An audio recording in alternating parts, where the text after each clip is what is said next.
Hello guys, কেমন আছো সবাই?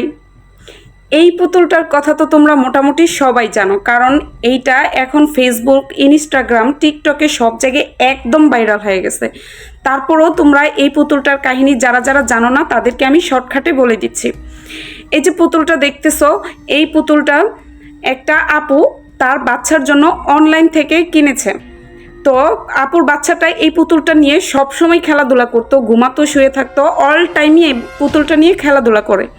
তো হঠাৎ একদিন আপুর বাচ্চাটা আপুকে বলতেছে যে আম্মু, আমার এই পুতুলটা আমার সাথে কথা বলে, কান্না করে, খেলাধুলা করে, আবার আমাকে পিঠে খামচিও কাটে।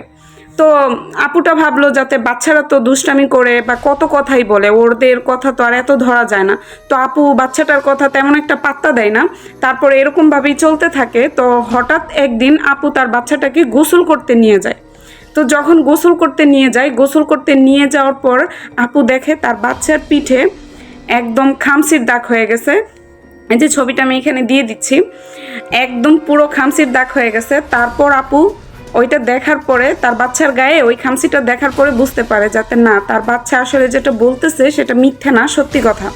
তারপর সে আসলে বুঝে উঠতে পারে না সে কি করবে। তারপর সে এই পুতুলটা নিয়ে ফেসবুকে একটা স্ট্যাটাস দেয়। আর স্ট্যাটাসটা দেওয়ার পর এখনও অবধি এই পুতুলটা নিয়ে একদম ফেসবুক, ইনস্টাগ্রাম, টিকটক সব জায়গায় একদম তুলকালাম চলতেছে এক কথায়।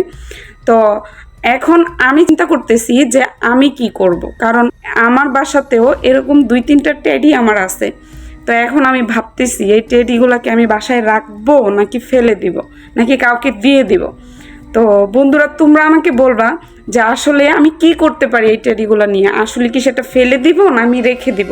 তোমরা অবশ্যই আমাকে কমেন্টে জানাবে। আর এই পুতুলটার কাহিনী ছিল এতটুকুই। তো বন্ধুরা, ভালো থাকবে সবাই। আল্লাহ হাফিজ।